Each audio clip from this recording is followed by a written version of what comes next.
안녕하세요. 조선미TV 조선미입니다. 틱이 있는 아이를 데리고 소아정신과에 오시는 부모님들을 많이 봤는데요. 틱장애라는 게 이런 거다라고 이제 설명을 드려도 좀 혼란스러워 하시는 분들이 많더라고요. 그래서 이번 시간에는 틱 장애의 모든 것에 대해서 좀 설명을 드려볼까 합니다. 좀 이해하시기 쉽게 질문, 대답, 이런 식으로 진행을 좀 해볼게요. 자, 첫 번째, 틱 장애가 무엇인가요? 라는 질문이 있을 텐데요. 일단 틱은 아이가 자기도 모르게 어떤 소리를 낸다거나 아니면 움직인다거나 하는 걸 말하거든요. 그래서 틱 증상을 보이면 일단 틱 장애라고 진단을 내립니다. 틱은 운동 틱과 음성 틱이 있는데요.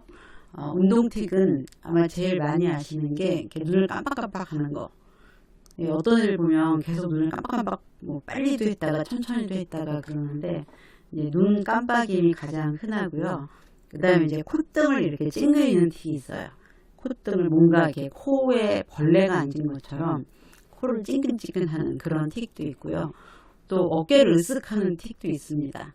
그래서 마치 어떤 제스처를 취하는 것 같은데 자연스럽게 양쪽 어깨를 올리는 게 아니라 한쪽만 이렇게 틱틱 올리는, 한쪽만 으쓱으쓱 올린다고 해야 되나? 이제 그런 틱이 대표적인 운동 틱이고요. 음성 틱으로 제일 흔한 건 이게 코가 막힌 것처럼 킁킁 이제 이런 소리를 계속 내는 거가 있고, 가래가 낀 것처럼 목을 이렇게 하고 목을 가다듬는 소리 있죠. 이것도 이제 자주 보이는 틱 증상입니다. 좀 특이한 경우에는 아이가 욕을 하거나 성적인 말을 하는 그런 틱이 있긴 한데요. 제가 자주 보진 않았고 굉장히 드문 경우입니다. 그래서 설명만으로는 이제 여러분들이 좀 이해가 어려울 수 있어서 제가 아주 간단한 애니메이션 동영상을 보여드리겠습니다. 보여드리는 영상은 다 제가 직접 만든 거고요. 볼만하다 싶으면은 댓글로 응원의 댓글 남겨주시기 바랍니다. 자, 이제 아이가 지금 킁킁 소리를 내죠. 그래서 이제 코가 막힌 것처럼 저렇게 킁킁 소리를 내면 처음에는 비염이 생겼나 하고 이비인후과에 데리고 가는데 계속 치료를 받거나 약을 먹어도 나아지지 않고 오래 가면은 이거 틱 아닌가 이렇게 의심을 해볼 필요가 있습니다. 자, 요거는 눈 깜빡이는 틱. 눈을 깜빡깜빡 하죠.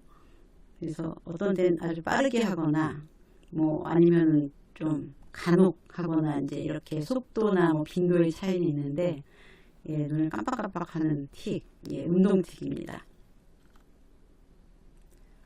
제가 어깨를 으쓱하는 걸 좀 묘사를 해봤는데 한쪽 어깨가 올라가면서 그러다 보니까 이제 고개가 살짝 한쪽으로 이제 기울어지겠죠. 그래서 어깨를 으쓱하는 운동 틱, 이제 이런 거다라고 이해를 하시면 될 것 같습니다. 자, 그러면 틱이 있으면 무조건 틱장애인가요? 라고 의문이 드실 것 같은데요. 네, 틱 증상이 있으면 일단은 틱장애에 해당합니다. 그러니까 틱이라는 게 그럴 수도 있고 아닐 수 있는 행동이 아니라 그러니까 틱이라는 것 자체가 이제 어떤 비정상적인 움직임이기 때문에 틱이 있으면 틱장애구나 라고 진단을 내리고요. 그렇지만 이제 모든 틱장애가 다 똑같지는 않습니다.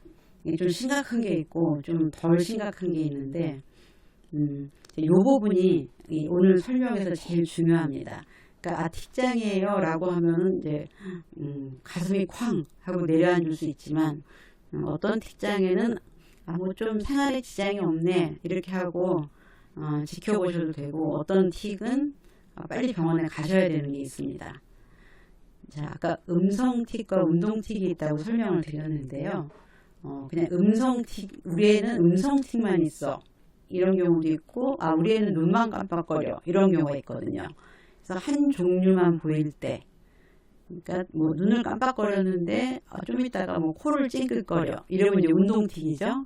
그 다음에 어깨를 으쓱해. 그럼 이제 틱의 양상은 달라지지만 이게 전부 다 이제 운동틱이라는 점에서는 그냥 한 가지 틱을 보이는 겁니다. 또 이제 소리를 내는 애들이 소리가 좀 달라져도 운동틱 없이 음성틱만 있으면 네, 이제 이거는 그냥 틱 장애고 사실은 뭐 크게 심각한 건 아닙니다. 근데 운동틱과 음성틱을 동시에 보이는 경우. 근데 이게 반드시 동시에 나타나는 건 아니고요. 지난번에는 애가 눈을 깜빡거렸는데, 요즘 보니까 이제, 뭐 가래가 있는 것처럼, 이런 소리를 하네? 그러면은 음성틱과 운동틱이 동시에 있는 거거든요. 그래서 이럴 때는 틱장애 중에서도 뚜레장애라고 부릅니다. 네, 좀 다른 이름을 붙이는데, 뚜레장애일 경우에는, 그냥 틱장애보다는 훨씬 좀 신경을 쓰셔야 돼요. 자, 그럼 틱장애와 뚜레장애를 구별하는 게 왜 중요한가요? 이런 의문이 드실 텐데요. 틱장애에 비하면 뚜레장애가 어떤 다른 질병을 동반할 가능성이 높아집니다. 뚜레장애가 있어서 병원에 온 애들을 검사하다 보면은 ADHD, 네, 주의력 결핍 과잉 행동 장애는 다들 아시죠? 그래서 ADHD나 반항적 행동 장애, 강박 장애, 불안 장애 이렇게 틱하고는 뭐 상관이 없어 보이는 문제를 가진 경우가 굉장히 많아서요. 뚜레 장애가 있으면 엄마가 보기에 그런 게 없어 보인다고 해도 일단은 좀 검사를 받고 진단을 받아보는 게 필요합니다. 뚜레 장애는 반드시 심리평가를 받아야 하나요?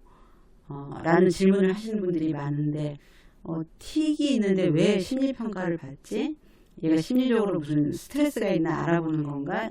뭐 이렇게 생각하시는 경우가 많아요. 근데 아까 뚜레장애는 ADHD가 같이 있을 가능성이 높다고 말씀드렸죠. 근데 이제 ADHD는 검사를 해보자면 알 수가 없거든요. 그래서 우리 애가 음성틱도 있고 운동틱도 있는데 산만한 것 같기도 하고 아닌 것 같기도 해. 이제 요럴 수 있거든요. 심하지 않을 경우에는. 그러니까 종합심리평가를 받아봐야 주의력 문제가 있는지 없는지 확인을 할 수 있거든요. 그래서 그냥 뚜레장애면 그냥 심리평가를 꼭 받는다. 꼭 받아보고 아닌 거를 확인해야 된다. 이렇게 이해하시면 될 것 같아요. 뭐 내가 이렇게 혈압이 어느 날은 높고 어느 날은 낮고 그러면 일단 병원에 가서 진료를 받아보는 게 좋잖아요. 고혈압이 있는지 아니면 갑자기 흥분해서 그런지. 자, 그런 거가 마찬가지로 뚜레장애에 동반될 수 있는 다른 장애 가능성을 이렇게 싹 한번 스캔을 해보는 게 좋습니다. 자, 틱 증상이 없어지면 검사를 안 받아도 되나요? 네. 틱 증상 자체가 생겼다가 없어졌다 이런 과정이 아주 일반적입니다. 그래서 달이 이렇게 보름달이 됐다가 반달이 됐다가 금음달이 되고 뭐 또 초생달이 됐다가 반달이 됐다가 보름달이 되고 이런 과정을 반복하잖아요. 그거를 왁스 앤 웨인이라고 하는데 그 영어입니다. 그냥 뭐 그렇게까지 알 필요는 없는데 그냥 아무 어떤 치료나 뭐 아무 외부적인 사건이 없어도 틱장애 자체가 심해졌다 줄어들었다 하기 때문에 그냥 증상이 없어졌다 해서 병이 싹 났다. 네, 이런 건 아니거든요. 그래서 증상이 있었고 지금 생각해보니까 음성틱과 운동틱이 다 있었다.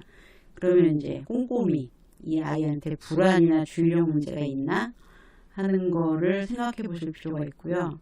좀 안심하기 위해서는 그냥 검사를 좀 받아보는 게 좋습니다. 자, 그럼 틱이 한 종류만 있으면 치료를 받지 않아도 되나요? 예, 운동틱이나 음성틱만 있을 경우에.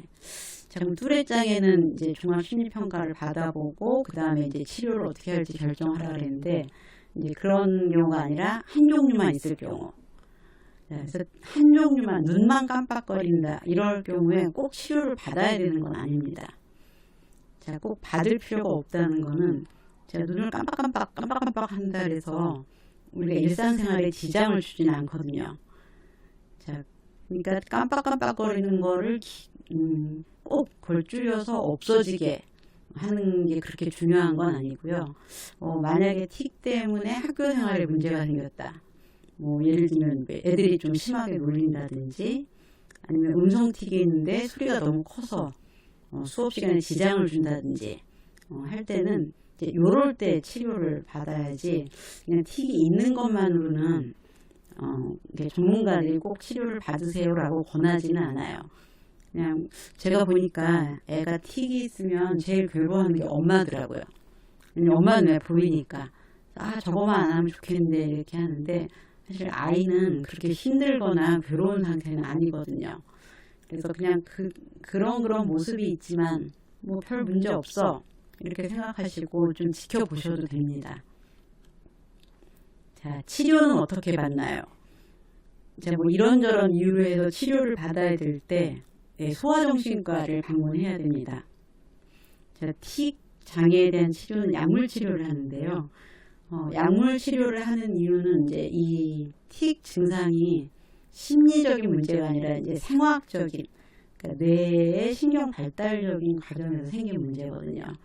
그래서 그 신경에 영향을 주는 약물을 투여해서 증상이 줄어들 수 있기 때문에 뭐 이렇게 틱 증상이라는 게 되게 이상한 병이라서 이렇게 뭐 약물 치료를 한다 이런 건 아니고요. 생물학적 원인에 의해서 발생했기 때문에 약을 통해서 치료할 수 있다.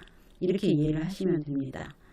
그래서 엄마가 보기에 이게 좀 애가 예를 들면 피부를 계속 문질러서 계속 헐고 뭐 감염이 생기는 그런 경우도 있고 또 어떤 아이는 운동틱이 너무 심해서 숙제를 집중해서 하지 못하는 경우도 봤어요. 그래서 이럴 때는 좀 틱을 줄여주는 게 필요하겠죠. 그래서 소아정신과에 가서 약물 치료를 받으시면 됩니다. 자, 엄마가 해줄 건 없나요?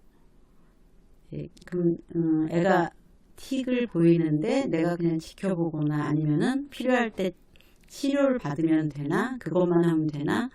네, 이런 질문이 생길 것 같아요. 자, 집에서 사실 가족들이 해주는 것도 굉장히 중요합니다. 예전에는 애가 틱을 보이면 그 나쁜 습관이야, 고쳐, 참아봐 이렇게 많이 혼냈거든요.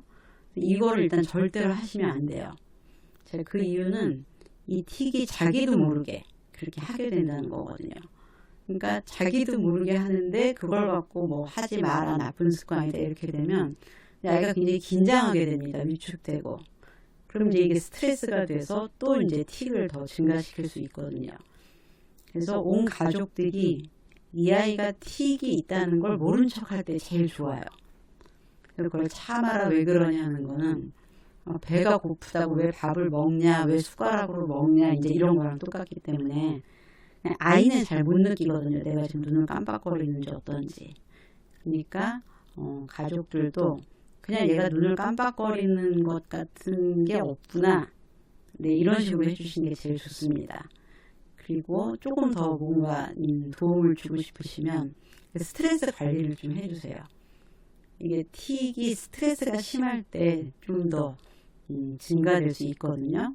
그래서 얘가 너무 학원을 많이 다니나 뭐 친구들이랑 뭐 싸우나 이렇게 좀 쭉 한번 주변을 둘러봐서 스트레스가 될 만한 거는 네, 좀 엄마가 개입해서 도와주시면 틱이 줄어드는데 영향을 미칠 수 있습니다.